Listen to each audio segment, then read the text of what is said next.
Welcome to the Project Management Prepcast, the direct route to PMP exam success.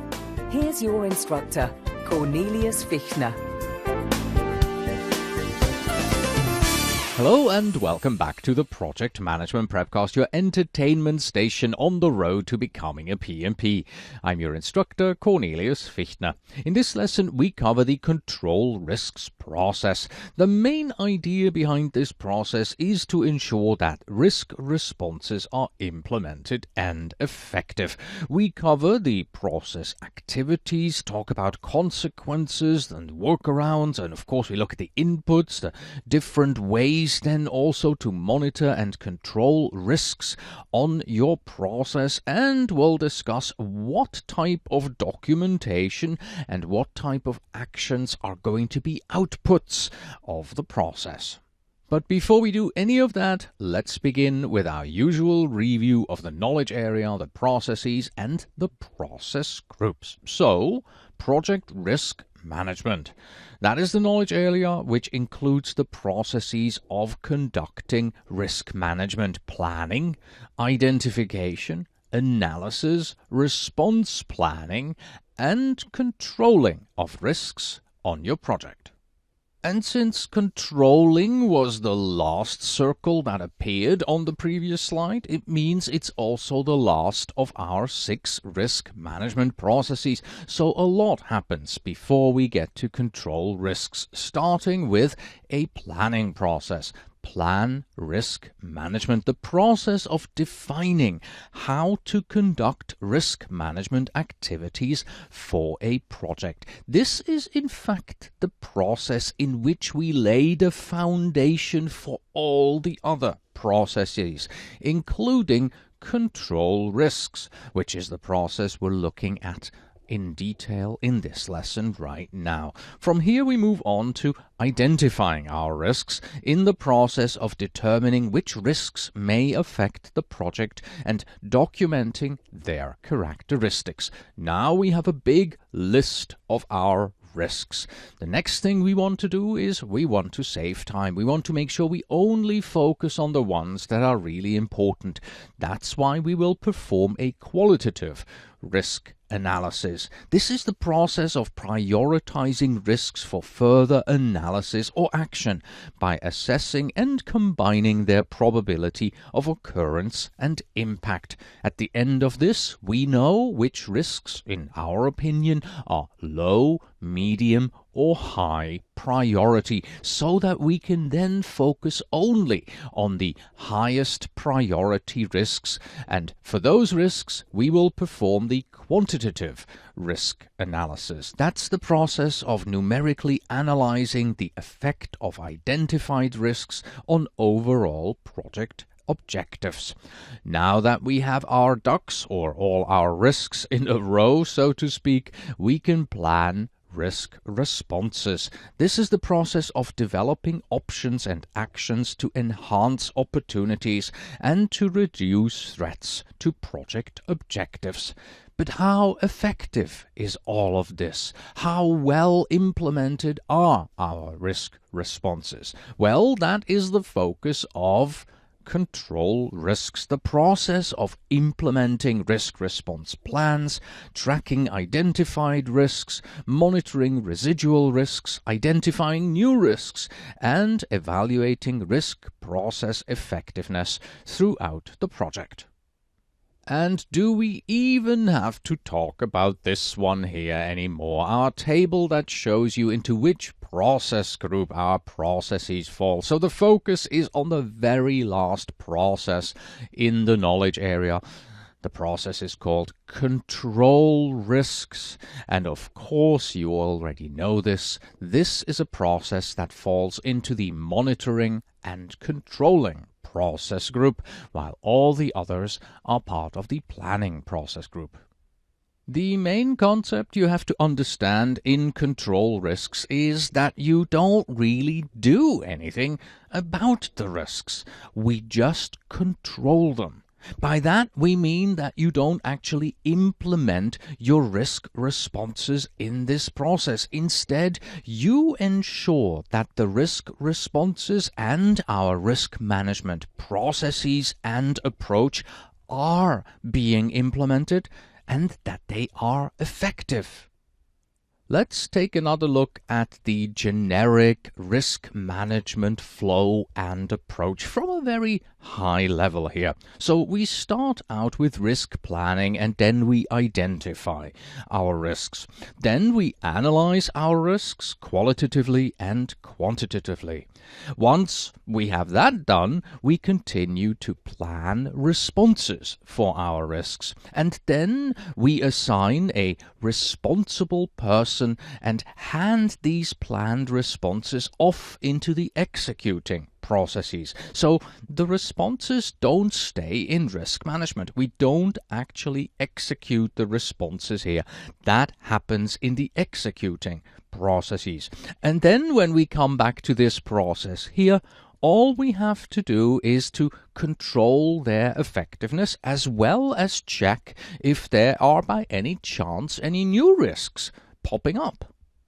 And then once we come to this process here, here's what we do.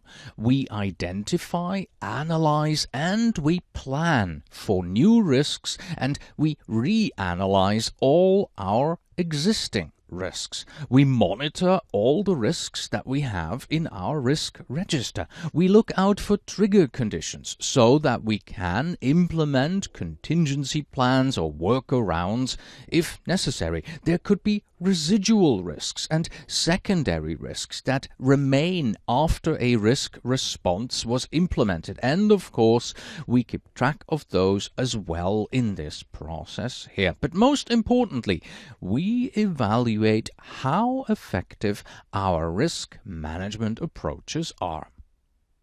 And at the end of implementing all of these actions, there are consequences or results, obviously. The first one of those are lessons learned. We need to record all that we learn as part of our lessons learned. We'll see that in the outputs again. This is important to remember because we want to know this for future projects, and of course we also want to know this for passing the PMP exam.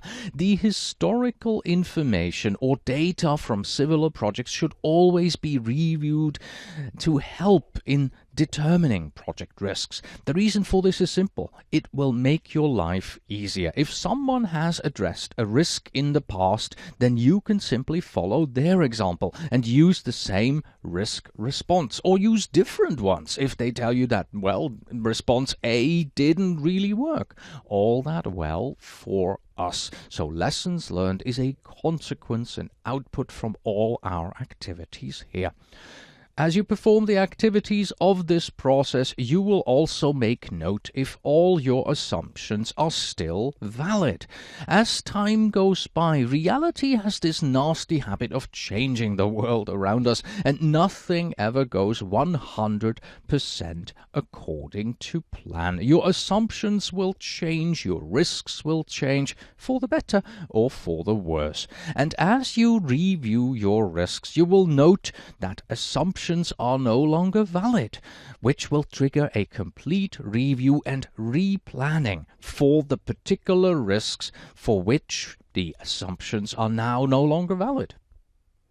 Workarounds are also considered to be part of control risks. Remember, a workaround is a response to a threat that has occurred for which a prior response had not been planned or was not effective.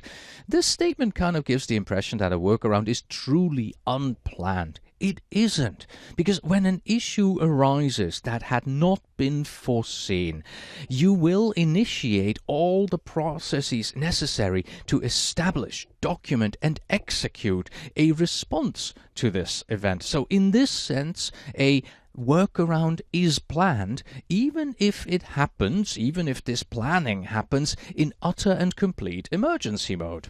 And the last thing that we should not forget about is budget and schedule. During the risk processes, we have added appropriate risk items to the budget and tasks into the schedule. But like any other items, these may change, and it's our job here in control risks to adjust them if necessary. Maybe we need more budget for a particular risk. Maybe we need less time in the schedule for a particular risk. That's what we look at in this process as well. And when we look at our ITTO overview here, the figure from the PMBOK guide of our inputs, tools, techniques, and outputs, you can instantly tell we have quite a number there of tools and techniques as well as outputs. So we're going to be focusing quite a bit on those and less so on the inputs, especially if I tell you that these 4 inputs, we've seen all of them previously. That means you already know what the project management plan, the risk register, the work performance data, and the work performance reports are, and we won't review those definitions again. Instead, I will tell you right now why we need each of these 4 as an input. And we begin with the project management plan. We need this one because it includes the risk management plan.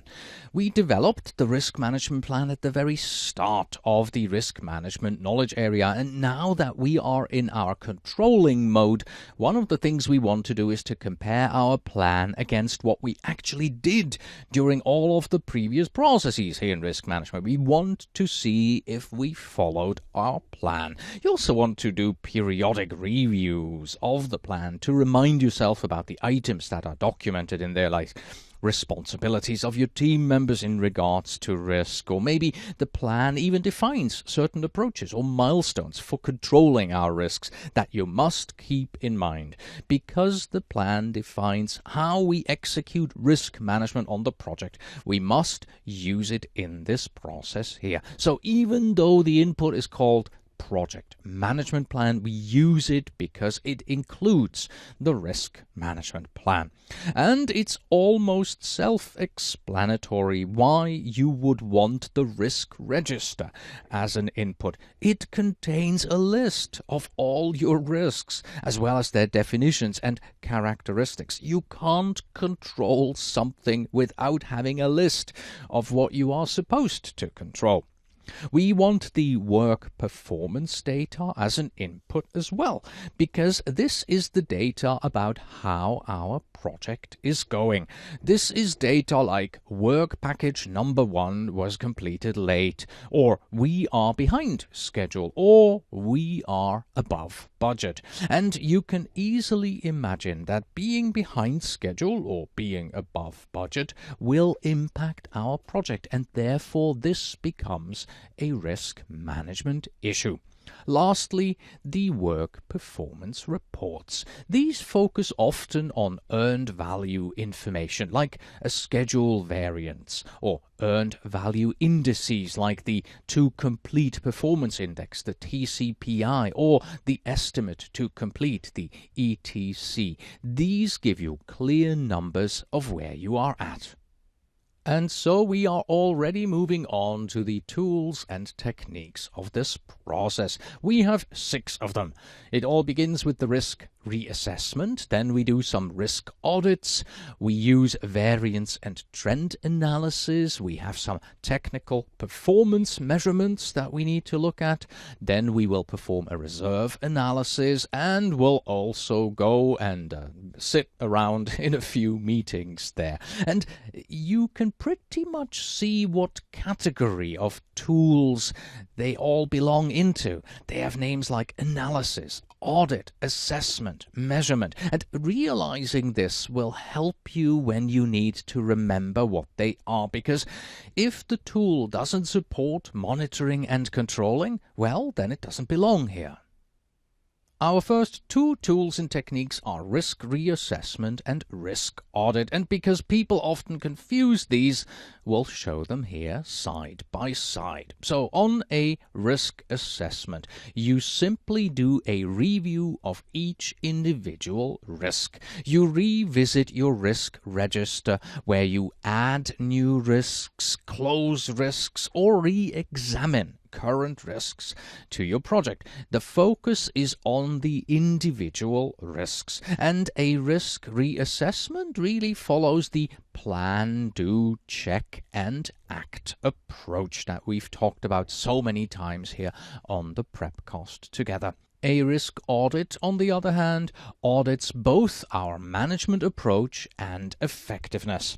First, in a risk audit, you will take a look at each individual risk response and evaluate how effective it was. For instance, you will ask things like, did the risk response correctly address the root cause? Did our response minimize the risk as we had planned? And second, in a risk audit, you take a look at risk management as a whole. Your goal is to answer the question, is our approach to risk management effective in dealing with the risks that we have on our project? In essence, you will look at your risk processes to make sure that they are effective in handling your risks. Let's look at the risk reassessment a bit more in detail. Remember why we need to control risks. Risk management is not something that you do once and then you're done. Risk management is iterative. New risks arise and old ones need to be revisited. That's why all of this is iterative. So for a risk reassessment, we look into our risk register and we will see if any new risks have been identified and need to be added. For instance, if a new major risk emerges, you will analyze it and plan your responses accordingly. Second, we will reassess our current risks. You could also say that we review our risks. This means that we will look at each risk in the register and decide if this is still a valid risk and check if anything major has happened or changed. Maybe a risk that we originally put on our watch list now seems much more likely to occur and we need to actively manage it. Or you find that a particular response to a risk is not yielding the results that you wanted, so you will initiate another round of risk response planning for this particular risk. And as we are doing this reassessment, we may also be closing risks. For instance, you can close all the risks that are only valid in phase 1 as soon as you move into phase 2. But remember to keep the amount of work relative to the importance of your project. A risk reassessment takes time, effort, and therefore costs money. Your risk management actions, and indeed all your project management related actions, have to be appropriate and in response to how risky your project is. Our next two tools and techniques are the variance and trend analysis as well as the reserve analysis. And to look at these two tools, let's discuss the question, how do you determine that something is wrong on your project? The only way to do that is by knowing where you should be, by knowing your plan in your project, and compare it to where you actually are. If we take the budget as an example, you compare your budget against what you have spent until today. Like that, you know that you are below or above budget. And so you can see a trend if you do this again and again over time. Over time, you will see that in January you were below budget, in March you were on budget, and in May, again, you were over budget. There seems to be a trend here of going above and below. And this is pretty much what you do with both of these tools. In the variance and trend analysis, you will take your project performance data and compare it against your baseline. For instance, you can use earned value analysis or other form of variance measurements to monitor your project performance. The idea is, of course, to realize in March that there was a trend in your budget so that you can forecast a budget overrun in May and take appropriate measures today already. Each deviation from your original plan, from your original baseline, indicates that there is a threat or opportunity that is acting upon your project. The reserve analysis does something very similar. It also compares a planned factor against an actual factor and helps you come to conclusions. And this factor in this particular case is your contingency reserve. Remember that we have both budget contingency reserve as well as schedule contingency reserves on our project. And over time, as our risks become issues, these reserve items will be eaten up and get smaller. You will use up some budget to cover unexpected cost, and you will eat up some of your schedule reserve, some of your schedule buffers, because a task took longer than what was originally estimated. The goal of the reserve analysis is to figure out how much potential risk is left and if the reserve that is also left would actually be sufficient to cover the amount of risk that we still have. That way you can determine if the remaining reserve is adequate. For instance, you will determine that based on our current risk, the schedule could potentially slip by 3 weeks, and our schedule contingency reserve, our buffer, is 4 weeks. That way you see that there is no problem at all. We have a potential to slip by 3, but we have a 4-week buffer. We're still good. Next, we have the technical performance measurements, and this sounds like an extremely technical tool, but it really isn't. I bet that you have used this tool without even knowing its name. So when I manage a project, I usually put milestones into my schedule, and linked to this schedule milestone, I usually have some kind of a list of features or a single feature. One example would be to have the technical documentation completed by June. Then we might plan that on the 15th of July we will have a prototype available, and that this prototype will be able to demonstrate 10 out of 20 planned features. So when the 15th of July comes around and we will have to give a prototype demo, the first thing that I do is to review the features of the prototype. Do we have 10 features available or not? Maybe we were better and we have 12 features, or we ran into a problem and we only have 8 available. And evidently the more milestones like this that we have and the more detailed our technical specifications are, the better will we be able to forecast if we can deliver all the feature by project's end. And that is all there is to the technical performance measurements. Compare your actual technical achievements against your plan so that you can make a forecast of how successful you are going to be. And for our final tool and technique, we have status meetings. Everyone is familiar with the concept of a status meeting, where people get together to discuss the project, to explain their effect on risk management. Let me ask you the following PMP exam sample question. How often should project risk management be an item on the project status meetings? Is it A, never? Is it B, only on Wednesdays? Is it C, sometimes? Or is it D, every time? I'll give you a few seconds here to think about this one. The answer is, of course, that risk management should be part of your status meetings every time. Why? Because practice makes perfect. You know by now that I'm a hobby juggler and I'm still struggling to keep 5 balls in the air for some time. I can tell you that if I practice regularly, I get better at it. And if I don't practice, well, I keep dropping the balls. It's the same with risk management. If you bring risk management up at every project status meeting, people get used to thinking about it, talking about it, and also addressing it.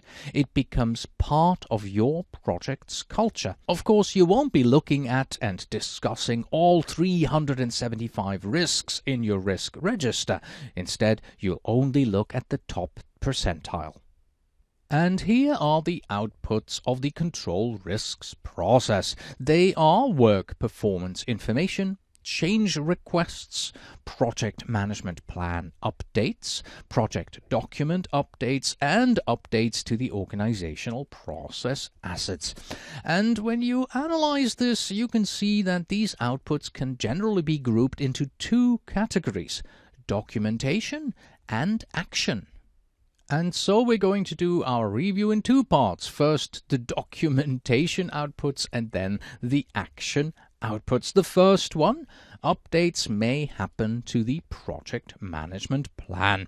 The updates to the project management plan are many and varied. In fact, any areas of the project management plan that we updated during plan risk responses during that process might be touched here. And that includes our plans for schedule, cost, quality, procurement, HR, scope, as well as the schedule and the cost baseline.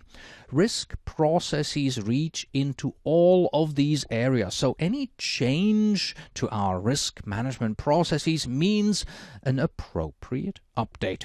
Updates may also happen to our project documents. The specific project document that we update is the risk register. Remember our risk audits and risk reassessments? Well, the results of these are documented in the register, and we also document actual results of risk responses.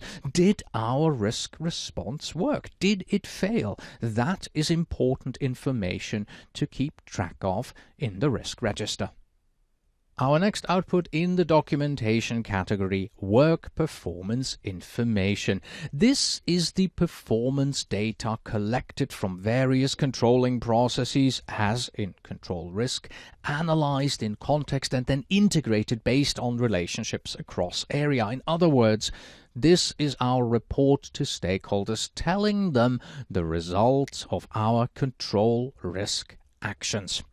And then the updates that go into the organizational process assets, they are intended for future use. So here we are talking about lessons learned, risk templates, or an update to your RBS structure. In essence, anything that could be helpful in the future should be documented and kept.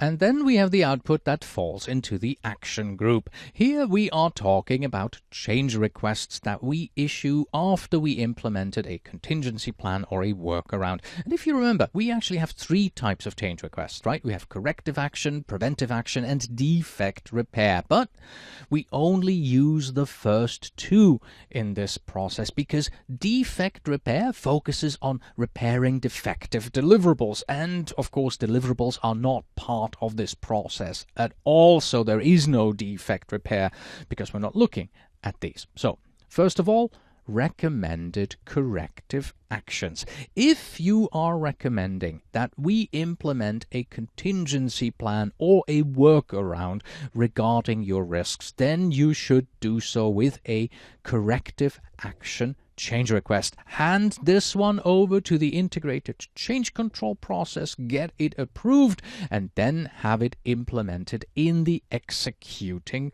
knowledge area. And second, preventive action. Remember the trend analysis? Remember that we saw that it looks like we're going to be running over budget in May? We should do something about that, shouldn't we? Well, what we do is to issue a preventive action, which will get implemented once it is approved through the integrated change control. And of course, these preventive actions take us right back to the very nature of why we do risk management. We want to avoid that a trend or a new risk becomes an issue. Let's review. Control risks is the process of implementing risk response plans, tracking identified risks, monitoring residual risks, and identifying new risks, and also evaluating risk process effectiveness throughout the project. And the goal behind all of this is that we want to ensure that everything we do about risk management on our project is effective and efficient. We use the tool of risk reassessment to review our risk register. We look at our existing risks, we add new ones, we remove those that are closed or outdated. The focus here is on ensuring that we always have an up-to-date list of risks. And we also use the tool of risk audits. Here we look at how effective our risk responses were, so that going forward we don't waste time with applying ineffective responses to any more risks. At the same time, we also see how effective our risk management processes and approaches are. Again, no use in continuing doing anything risk-related if it isn't working. To close out this lesson, let me give you two quick questions, sample questions, and possible answers, and also an explanation for each. So the first one, what should you do when a new risk arises during a project that was not previously identified? The answer here is simply, well, now that you have a new risk, you need to take this risk through your risk management processes. You have to document it, you have to plan responses, and so on. And a good short response to this question would be, you need to analyze your new risk. Second question, what would you do if something goes wrong, an issue arises that you had not previously expected?